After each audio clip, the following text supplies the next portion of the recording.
Oke lur, a'udzubillahi minasyaitonirrajim. Bismillahirrahmanirrahim. Assalamualaikum warahmatullahi wabarakatuh. Assalamualaikum semuanya saudaraku dimanapun berada, muslimin dan muslimat. Berjumpa kembali dengan saya Ahmad Bayi Channel. Oke lur, kita berdoa dulu. Semoga kita selalu dalam perlindungan Allah Subhanahu wa Ta'ala dari segala macam bencana, dari malapetaka, dan juga diberikan rezeki yang halal dan barokah dunia akhirat. Amin amin ya rabbal alamin. Bagi yang sakit semoga disembuhkan, dan juga punya masalah semoga mendapatkan cepat-cepat mendapatkan jalan keluarnya lur. Oke lur, terima kasih telah menyimak video saya dari awal hingga akhir, dan tonton videonya sampai selesai lur.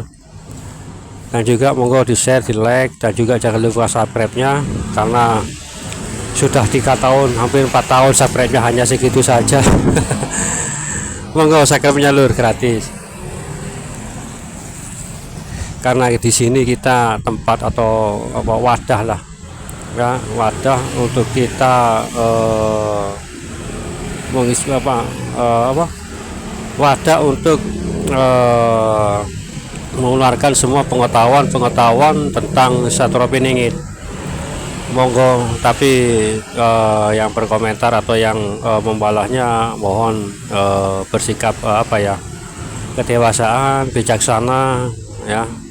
Jangan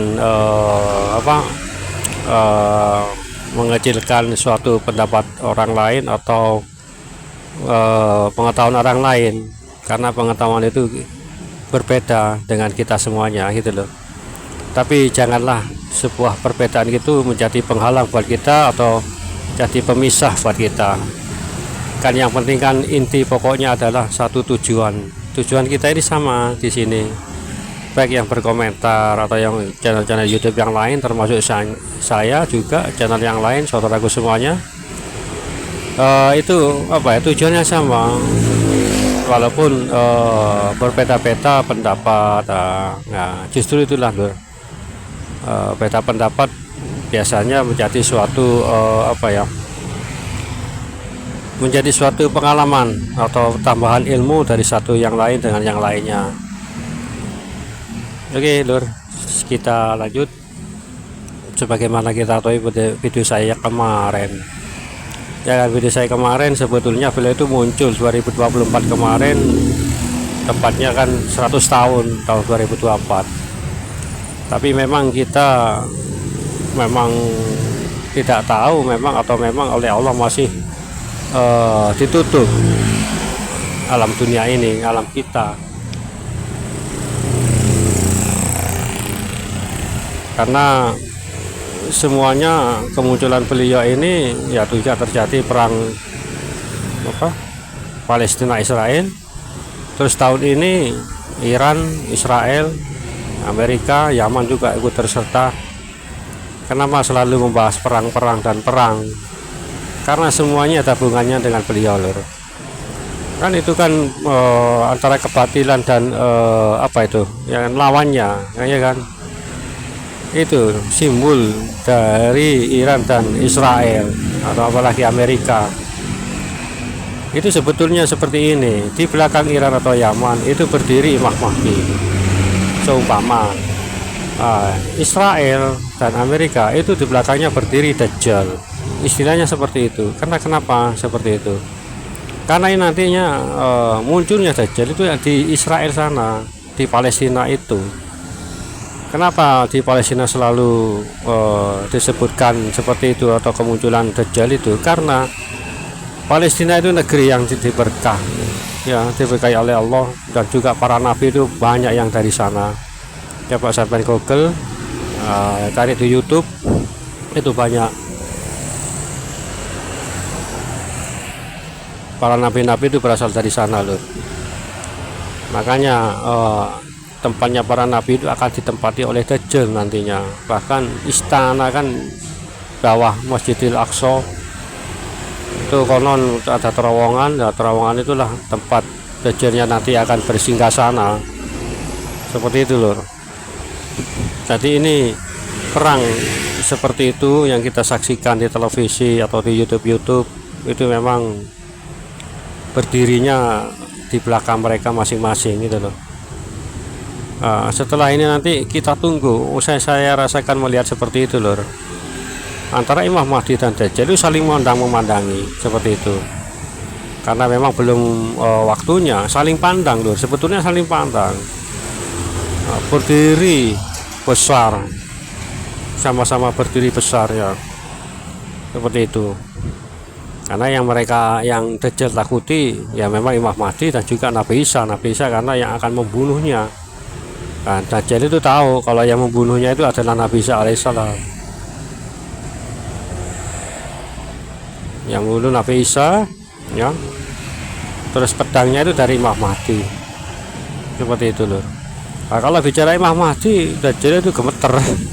Pedangnya yang akan membunuh itu gemeter, sekujur tubuhnya gemetar seperti itu. Pedangnya itu yang Dajjal rasakan itu seperti tergetar seperti itu pedangnya. Apalagi Nabi Isa-nya ini yang akan muncul, kan beberapa hadis juga mengatakan waktu bertemunya Nabi Isa alaihissalam dengan Dajjal gimana itu ya, kan lari terbirit-birit.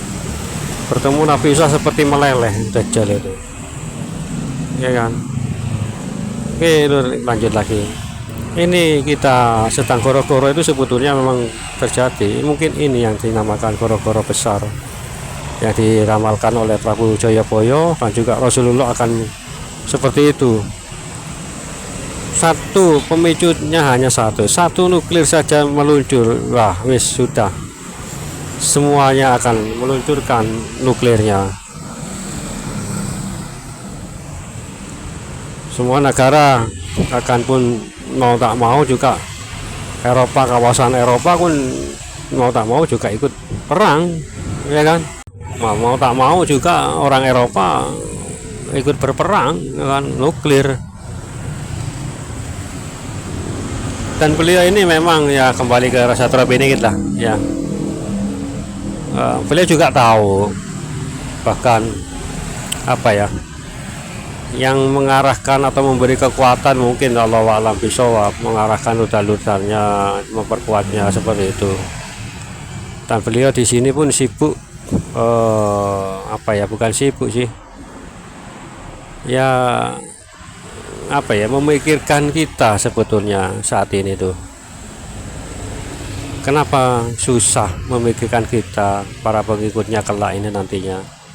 Karena zaman ini adalah sangat zaman dimana paling berat dalam kehidupan umat Rasulullah ya, zaman sekarang ini lur, akhir zaman ini. Saking beratnya ujian yang kita harus lalui, karena ujian kita yang paling besar adalah dunia ya toh. Demi dunia kadang kita melalaikan kewajiban kita, yaitu sholat. Saya juga demikian jujur ya kan, saking menggebunya mencari dunia, cari uang, lupa kewajiban ya kan. Ya, saya juga merasakan saat ini juga lupa. Sering sholat subuhnya hilang. Ya gimana lagi. Bahkan pernah diriwayatkan oleh Rasulullah pada zaman itu yang paling berat adalah zaman kita.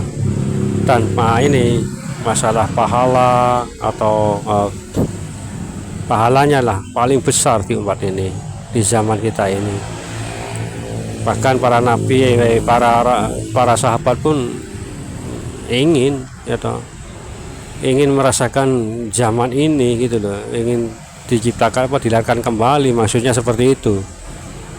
Karena apa yang disebutkan Rasulullah paling berat saat ini tuh, zaman kita ini yang paling berat yang disebutkan Rasulullah, hingga yaitu tadi para nabi, para sahabat pun ingin dilahirkan kembali zaman ini, karena yang pahalanya itu loh yang begitu besar, yaitu kalau kita kuat menjaga iman kita, kuat menjaga kewajiban kita, sholat dan yang lain sebagainya. Itu loh ya, iri lah, katakanlah iri seperti itu para sahabat itu. Tapi ya ini gimana lagi, umatnya Rasulullah sekarang ini ya seperti ini ya, compang camping ketar compang camping juga semrawut, nggak karu-karuan, nggak ada sama sekali apa ya, kayaknya nggak ada panutan